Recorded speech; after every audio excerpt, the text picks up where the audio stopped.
Qualifying in Formula 2 has seen 6 different pole sitters so far this season. It's been one of the most competitive seasons in terms of its qualifying and one of the most unpredictable ever as we look through the top of the order, and this weekend ever critical as we move into the final third of the Formula 2 Championship. Hungary, Monza, Baku, then Qatar and Yas Marina in Abu Dhabi. We'll slap of qualifying across the new resurfaced start-finish straight down towards turn 1. Relatively long run, over 400 metres from P1 on the grid down to this first braking zone. Then over the hill, the unsighted entry to turn 4. Watch the curve on the exit and roll the car straight into turn 5. Gravel now on the exit of 5 to punish the unwary. Tiny section of racetrack you have to hit, getting on the power and missing the Astro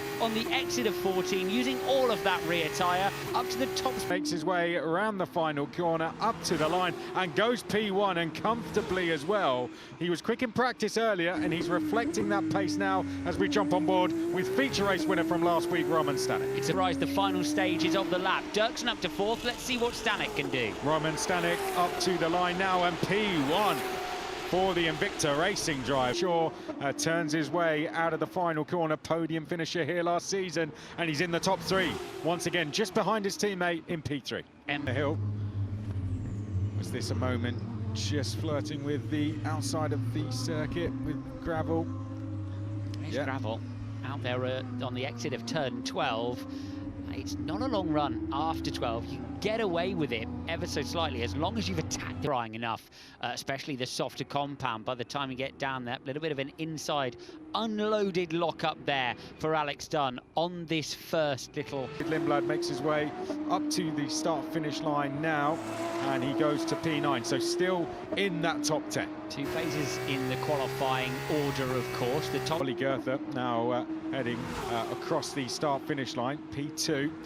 But quick laps coming in for Fornaroli's teammate, Roman Stanek, as Alex Dunn fighting with the steering wheel coming into the final corner. Onto the start-finish line he goes now, Crawford. And Stanek, fastest so far. Can he improve the benchmark? He can, but only by 0.06 of a second. Yeah, 129.107 is now that new benchmark as Luke Browning heads up to the start-finish line next, stays P5. What about Richard Verschoor, stays P3? We can see big swings this weekend.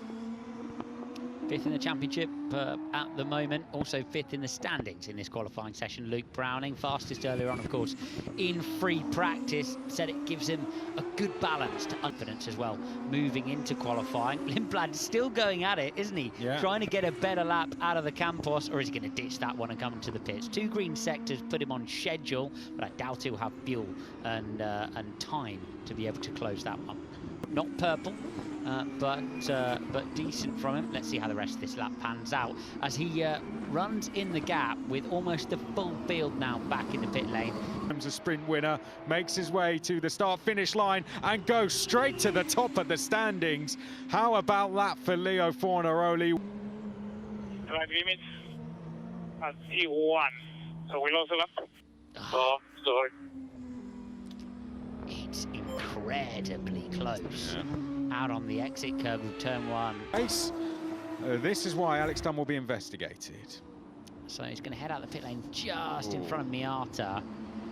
And in general, these qualifying unsafe releases don't lead to much. But position, his first Formula 2 pole back at Barcelona. Can he go and replicate that here? He goes to 2nd place, so a good time, but 4/10 back from Roman Stanek, who's just done a 128.779. A effort from the championship leader.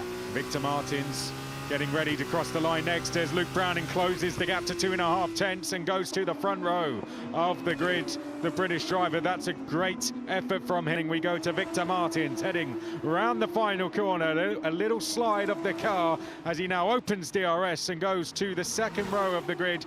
Next, it's Alex Dunn, P6. He will want to be as high up the order now this weekend. The Dams Lucas Oil driver, 19th. Big work to do. Oh, and he's done that with a great lap there. That puts him to the front row of the grid, the Dams Lucas Oil driver. Again continues. Let's see what's going on with John Bennett. He's going to show us the broad side of the car through the exit of turn 7. That was lovely stuff. Photographers on the left will love it. Bennett in the middle will definitely not. For sure, following suit through the exit of 7. Yeah, as Dino Beganovic playing with track limits and getting a bit of air. Sebastian Montoya, and he goes to P4. Wow, Sebastian Montoya to the second row of the grid. Gabriele Mini only 12th, but that's demoted Leo Fornaroli down to 13th place, the championship leader.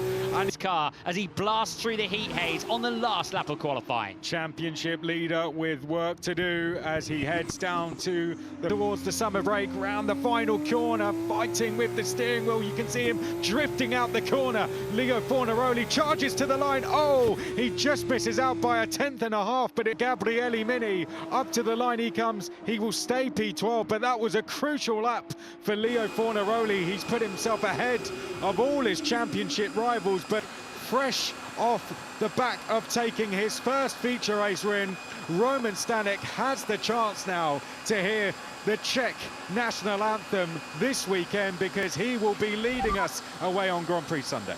Oh, Stanek, full possession, mate. Well done. Okay, good job today. Good job, mate. Well done. Victory on paper in. Yes, mate. It's good, huh? Very good, yes. Well done. Yeah, mate. Incredible. It's incredible. I will never forget this. Crazy. Take his first Formula 2 pole. Fresh from a feature race win, Roman Stanek now gets another first. It's his first Formula 2 pole position, and he was in tears at the end there. Congratulations, Roman. Away from pole in the sprint tomorrow. For sure, just outside the top 10 for a second consecutive round. Mini 12th, Cordil, Beganovic, Bennett, Villagomez, Miata. Montoya lost his lap time, and that was hugely damaging.